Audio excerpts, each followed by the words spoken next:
अस्सलाम वालेकुम एवरीवन। बात करते हैं यहाँ पर ओवरऑल मार्केट को लेकर के ओवरऑल मार्केट की क्या अपडेट और मार्केट का नेक्स्ट मूव क्या रहने वाला है। लास्ट 3-4 डेज से मार्केट जो है वो करेक्शन कर रही थी, अभी फिर से दोबारा मार्केट हमें ग्रीन होती हुई नजर आ रही है। अब आपके माइंड में होगा जितनी करेक्शन मार्केट ने करनी थी क्या वो कर चुकी है या मजीद करेक्शन हो सकती है। तो ये हम जाके चार्ट के ऊपर देखेंगे, टेक्निकली तौर के ऊपर देखेंगे कि मार्केट का मूव क्या है और मार्केट के फंडामेंटल्स क्या चल रहे हैं। लेकिन अभी के टाइम में तो आपको ओवरऑल मार्केट दोबारा से पॉजिटिव होती हुई नजर आ रही है। लेकिन क्या ये बरकरार रहेगी या नहीं रहेगी, ये हमें आगे जाके ही पता चलेगा। अगर आप मार्केट के सेंटिमेंट्स की बात करते हैं तो इस टाइम फियर एंड ग्रीड का जो इंडेक्स का चार्ट है वो 72 के पास है। और अगर आप देखो पिछले तकरीबन 11 जुलाई से लेके ऑलमोस्ट तकरीबन 10 से 11 जुलाई से लेके अभी तक ये 70 के लेवल के ऊपर ही है। अब आप सोच रहे होंगे कि यार ये पिछले दिनों में तो आर्ट्स का 20, 30, 40% करेक्शन कर गए हैं, तो ये मार्केट के सेंटीमेंट क्यों नहीं चेंज हुए। तो देखो ये जो सेंटीमेंट है ना, ये डायरेक्ट लिंक है बिटकॉइन के साथ। आर्ट्स कॉइन चाहे जितने मर्जी फ्लैक्चुएट हो जाए, इसके ऊपर इतना इम्पैक्ट नहीं पड़ता। अगर बीटीसी यहाँ से 10, 15, 20 हज़ार डॉलर नीचे जाता तो ये फौरन नीचे आ जाता है। तो इस टाइम नो डाउट लोग अभी भी ग्रीडी हैं अब मार्केट को लेकर, क्योंकि आपको पता है अभी तो आर्ट्स कॉइन में पंप आना स्टार्ट हुआ था। कुछ ही आर्ट्स कॉइन ने जो है किसी ने 50%, किसी ने 100%, किसी ने 150% प्रॉफिट दिया था, वो भी डेड जोन से। तो अभी भी लोग जो है एक्सपेक्ट करते हैं कि आर्ट्स कॉइन मजीद पंप कर सकते हैं, इस वजह से वो अभी भी ग्रीडी हैं। अगर आप बात करो यहाँ पर मार्केट के फंडामेंटल्स क्या चल रहे हैं, तो आपको पता ही है कि डोनाल्ड ट्रम्प जो कि जेरम पॉल के खिलाफ काफी ज्यादा पड़ा हुआ था पीछे, उसके अगेंस्ट बहुत सारी बातें कर रहा था। अभी 2 दिन पहले जब इसने फेडरल रिजर्व का जो हेडक्वार्टर है वहां पर विजिट किया, वहां पर इनकी आपस में कोई गुफ्तगू वगैरह हुई है। में भी हो सकता है कोई अच्छी बातें भी हुई हो, एक दूसरे के साथ गिले शिकवे जो थे मेरा ख्याल है उसको भी इन्होंने खत्म किया हो। इसी वजह से यहाँ पर जो है डोनाल्ड ट्रम्प यहाँ पर ये स्टेटमेंट दे रहे हैं। लेकिन इससे पहले आपको याद होगा मैंने लास्ट वीडियो में आपको बताया था कि ट्रंप ने एक और स्टेटमेंट भी दी थी कि हम जेरम पॉल को अभी फायर नहीं कर रहे, उसको हम फायर नहीं कर रहे और अभी उसके रिजाइन का भी कोई चांसेस नहीं है। ये इस तरह की बातें हुई थी, वजीर खजाना ने भी बोला था अमेरिका के। अभी यहाँ पर डोनाल्ड ट्रंप क्या बोल रहा है? ट्रंप बोल रहा है कि मुझे जो पॉल है उससे कुछ तस्वीर मिल रही है, मुझे उसे उससे थोड़ा सा एक्सपेक्ट कर रहा हूँ कि फेड शायद इस बार जो है वो इंटरेस्ट रेट को कम कर सकता है। तो वो तैयार भी है उसके लिए। ये डोनाल्ड ट्रंप की एक स्टेटमेंट है जब उससे मुलाकात हुई थी। हो सकता है कोई ऐसी वैसी बात हुई हो। और दूसरी तरफ यहाँ पर फेडरल हाउसिंग के जो डायरेक्टर हैं, उन्होंने क्या उम्मीद है कि अगले हफ्ते जो फेड है वो यहाँ पर सही फैसला करेगा। और अगले हफ्ते मीटिंग है, जारी बात है 30 जुलाई को। तो यहाँ पर रेट कट मुमकिन है। ये कौन कह रहा है? फेडरल हाउसिंग के जो डायरेक्टर हैं उनका यहाँ पर कहना है। और पॉल को लेकर काफी लोग ये बार बार पूछ रहे थे, क्योंकि आपको पता है सोशल मीडिया के ऊपर बकायदा एक कंपेन भी चलने स्टार्ट हो गई थी इसके रिजाइन को लेकर। और यहाँ पर जो रिपब्लिकन पार्टी के मेंबर्स हैं उन्होंने भी अपने ऑफिशियल अकाउंट के ऊपर ट्वीट करना स्टार्ट कर दिया था। हालांकि फेडरल हाउसिंग डायरेक्टर ने भी बोला था कि वो जल्द ही आपको रिजाइन करते हुए नजर आएंगे। तो इन्होंने यहाँ पर क्लियर कर दिया, पॉल ने बोला है कि सबको अपने खासकर जो क्लोज उनके लोग थे उनको बोला कि मैं रिजाइन नहीं करूंगा, मैं रिजाइन नहीं करूंगा। आपको पता होना चाहिए फेड जो है वो एक इंडिपेंडेंट है, उसको मतलब कोई फायर नहीं कर सकता है, मतलब कुछ नहीं कर सकता जब तक उसके ऊपर कोई प्रॉपर एलिगेशन ना लगाया जाए। तो ऐसा कोई लगा भी नहीं उसके ऊपर, वो जो लगा रहे थे वो ना होने के बराबर था। तो इसलिए अभी तो वो 2026 मंथ ऑफ मई तक जो है वो यहाँ पर स्टे करेगा। लेकिन आज जब मैं वीडियो बना रहा हूँ 26 जुलाई है, हमारे पास सिर्फ 5 दिन बाकी हैं। इन 5 दिनों में बहुत सारी चीजें होने वाली है। आपको पता है 1 अगस्त से टैरिफ जो है वो अप्लाई हो जाएंगे। जो डोनाल्ड ट्रंप ने जिन जिन कंट्रीज के ऊपर जितना जितना टैरिफ बोला हुआ है उन सब के ऊपर वो टैरिफ लागू हो जाए। और इन दिनों में डील्स भी हो सकती हैं, मतलब 26 जुलाई से लेकर 31 जुलाई तक डील्स भी होंगी। सारी बात है कंट्रीज की कोशिश होगी कि आपस में कोई निगोशिएट वगैरह कर लें। तो यहाँ पर जब भी डोनाल्ड ट्रंप की तरफ से डील का कोई भी मैसेज आएगा, मार्केट के ऊपर प्रेशर ही देखने को मिलेगा। हाँ, अगर यहाँ पर पॉजिटिव आएगा तो इम्पैक्ट तो पड़ेगा, लेकिन उस लेवल का नहीं पड़ता जैसे नेगेटिव पड़ता है। तो ये भी आपने ख्याल रखना है। और भी बहुत सारी फंडामेंटल ऐसी हैं जो मार्केट के अगेंस्ट आ सकते हैं, लेकिन सबसे ज्यादा इंपॉर्टेंट जो है वो हमारे लिए एक तो एफएमसी की मीटिंग है जो 30 जुलाई को हो रही है और रात 11 बजे पाकिस्तान टाइम के मुताबिक। और इसके अलावा जो आगे टैरिफ्स आ रहे हैं वो इम्पोर्टेंट है। अगर तो यहाँ पर फेड जो है रेट कट का डिसीजन कर लेता है तो फिर तो मार्केट काफी पॉजिटिव हो जाएगी, और अगर नहीं करता तो मार्केट के ऊपर प्रेशर देखने को मिलेगा। और मार्केट वहाँ से आपको बेरिश होती हुई नज़र आएगी और फिर अगले दिन आपको पता ही है टैरिफ स्टार्ट हो जाएँगे तो उसका भी प्रेशर होगा। तो ये रीज़न्स हैं जो मैं भी आपको बता रहा हूँ।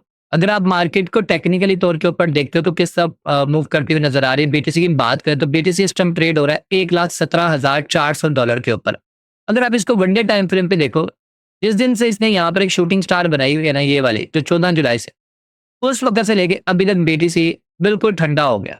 मतलब एक रेंज में घूम रहा है। और ये हालाँकि खतरनाक कैंडल है, जब भी अगर आप देखो पीछे इसने इंडिसियन कैंडल बनाई है जैसे ये वाली, उसके बाद बीटीसी नीचे गिरा, ये वाली, उसके बाद बीटीसी नीचे गिरा। जब भी इसने अपने टॉप के ऊपर ये लगाई है। अब देखो ना यहाँ पर टॉप पे लगाई, यहाँ पर टॉप पे लगाई, यहाँ पर टॉप पे, यहाँ पर टॉप पे, तो बीटीसी नीचे ही आया। तो अभी भी बीटीसी नीचे आ सकता है, चांसेस हैं और इसने आपको पता है कल ऑलमोस्ट तकरीबन $1,14,800 को टच किया था और हमने $1,18,800 से शॉर्ट करवाया था। $1,18,800 से मैंने शॉर्ट करवाया था, बाकायदा मैंने अपनी कम्युनिटी को बता दिया था कि बीटीसी यहाँ पर शॉर्ट होने वाला है। इसलिए मैं आपको बोलता हूँ कि अगर आपको भी फ्यूचर के फ्री सिग्नल चाहिए, मार्केट की अपडेट भी चाहिए, तो आप हमारी कम्युनिटी का हिस्सा बन सकते हैं। ये देख रहे हैं बीटीसी शॉर्ट, मैंने रात के 1 बजे बोल दिया था। ये बात है ऑलमोस्ट तकरीबन यस्टरडे की, मतलब जिस दिन शॉर्ट होना था उस दिन। तो देखें 1,18,950 से मैंने यहाँ पर शॉर्ट करवा दिया था और स्टिल मेरी ट्रेड जो है वो होल्ड रही थी $1,15,000 तक, क्योंकि मैंने यहाँ पर बोल दिया था कि $1,15,000 तक आ सकता है। तो अगर आप भी ये फ्री ट्रेड से फ़ायदा उठाना चाह रहे हैं, तो फिर आप हमारे साथ बिंकेक्स कम्युनिटी का हिस्सा बन सकते हैं। आपको करना क्या है, आपको इस वीडियो के डिस्क्रिप्शन में आपको लिंक मिलेगा, उस लिंक से आपने अपना अकाउंट क्रिएट करना है, डिपॉजिट करना है और हमें स्क्रीनशॉट भेजना, फिर हम आपको लाइफ टाइम के लिए अपने इस ग्रुप में ऐड करेंगे। तो जैसा कि मैं यहाँ पर बात कर रहा था बीटीसी को लेकर, तो देखो बीटीसी ने ये वाला जो लो लगाया ना, अगर ये और थोड़ा नीचे लगा लेता तो हम काफ़ी हद तक सेफ रहना था हमने।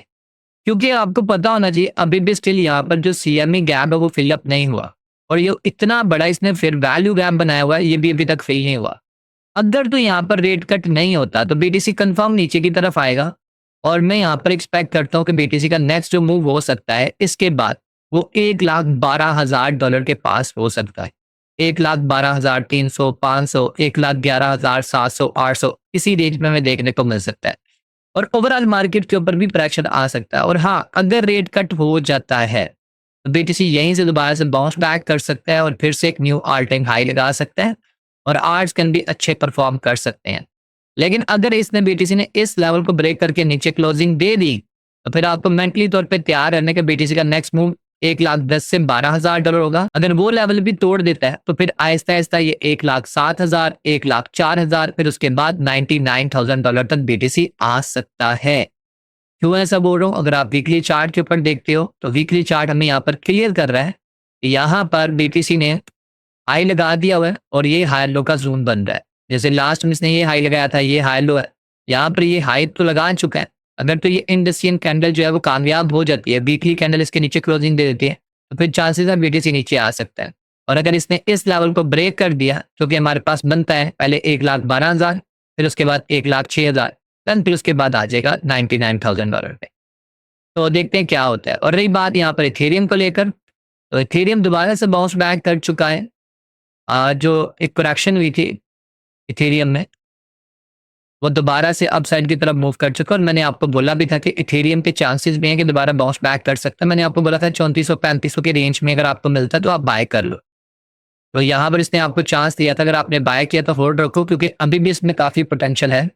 और मैं देख रहा हूँ कि ये अगर तो यहाँ पर फेड का डिसीजन आ भी जाता है तो ये नीचे की तरफ आएगा, दोबारा से बाउंस बैक कर देगा। ये दोबारा से अपने ऑल टाइम हाई को लाजमी टच कर सकता है, तो इसके ऊपर भी आपकी नज़र होनी चाहिए। और अगर आपने बाइंग की हुई है इसमें तो मैं बोलूँगा आप फोल्ड रखें इसको, इसमें पोटेंशियल है, ये $10,000 तक जा सकता है, ये इतना पोटेंशियल रखता है।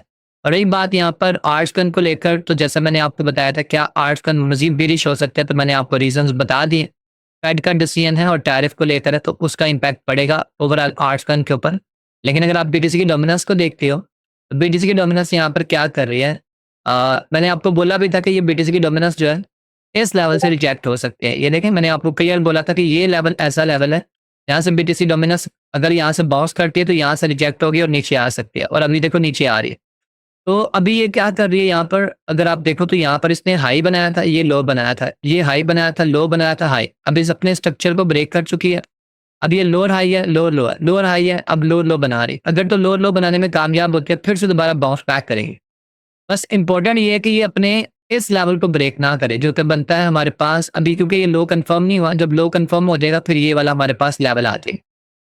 इस लेवल को फिर ये ब्रेक ना करे। जब तक इसके नीचे है तब तक आपके आर्ट्स पेन अच्छे परफॉर्म कर सकते हैं। बस इसी तरह आगे चलते जाए और फिर जब मेजर ये लेवल ब्रेक होगा ना, याद रखना ये इंपॉर्टेंट है लेवल। जिस दिन ये लेवल ब्रेक हुआ उस दिन आपके आर्ट्स पेन में अच्छी खासी रही आ सकती है। और ये चैनल जो है ना, बहुत टाइम पहले का जो हमने बनाया हुआ था, स्टिल अभी भी वहीं का वहीं स्टैंड है। तो खैर अभी देखते हैं क्या करती है बीटीसी की डोमिनेंस। और रही बात आर्ट्स पेन की, तो मैंने आपको बोला भी था वन डे टाइम फ्रेम पे जाओ, और आपके साथ मैंने एक टूल भी शेयर किया था। आपको बोला था कि उस टूल की मदद से आप अपने ट्रेड्स को प्लान कर सकते हैं। तो वैसे तो हमारे पास ये वाला एक एरिया आ रहा था वन डे टाइम फ्रेम के मुताबिक, लेकिन मैंने आपको बोला था कि आपने पहला माइंड रखना है ये वाला, जो कि इसका बीयूएस का जोन है। यहाँ से दोबारा से बाउंस बैक कर सकते हैं। आप पे जितने भी आर्ट्स करने हैं, अब जाके देख लो उन्होंने क्या किया है। पहले हाई लगाया था, फिर लो लगाया था, अब ये लो से पंप हुए हैं। अब यहाँ से इनको करेक्शन मिली है, तो मैंने आपको बोला था पहला पॉइंट आपका ये वाला है जो कि बीयूएस का लेवल बनता है। यहाँ से आप अपनी बाइंग प्लान कर सकते हैं। और सेकंड, आप इस लेवल से कर सकते हैं, इस लेवल से। और इस लेवल पे अभी भी मैं हूँ कि अगर फेड का डिसीजन आता है रेट कट के हवाले से नहीं आता, मतलब रेट कट नहीं करता, तो टैरिफ का प्रेशर होता है, तो आप फिर अपने फिबोनाची टूल की मदद से अपने लो से हाई तक मार्क करके आपने ये लेवल पे बैठ जाना है। यहाँ पर आपको अच्छी बाइंग मिलेगी। जैसे एग्जांपल ये वाली, ठीक है। तो अगर अगेंस्ट आती है न्यूज़ेस, तो फिर जैसे एग्जांपल ले लो लिंक की, ये इस लेवल को ब्रेक करेगा तो यहाँ तक मैं एक्सपेक्ट कर सकता हूँ। तो इसी तरह बाकी आर्ट्स को आप देख सकते हैं, ठीक है। और कोशिश क्या करें, कैटेगरीज पे फोकस किया करें। आप में से अक्सर मेंबर जो है वो मुझे पूछ रहे होते हैं कि भाई किन कॉइन्स में इन्वेस्ट करें, किन कॉइन्स में ट्रेड करें। तो आप कोशिश किया करें ये गेनर की और ये जो टॉप गेनर्स की लिस्ट है, इसमें आके कॉइन्स को फाइंड करने की कोशिश किया करें। जो कॉइन्स पंप हो रहे होते हैं वो कैटेगरी चेक करें, उनमें से ऐसे कॉइन देखें जो अच्छे हैं, जिनका बाकी यूज केस है, उनमें अपना रिस्क प्लान करें, उनमें अपनी ट्रेड फाइंड करें। ठीक है गाइस, तो ये थी ओवरऑल अपडेट। बाकी इंशाल्लाह रात के लाइव सेशन में बाकी की बातें करेंगे और उसमें इंशाल्लाह ट्रेड्स भी शेयर करेंगे आपके साथ। तो मिलते हैं गाइस नेक्स्ट वीडियो में। अपना ख्याल रखें, टेक केयर, अल्लाह हाफिज।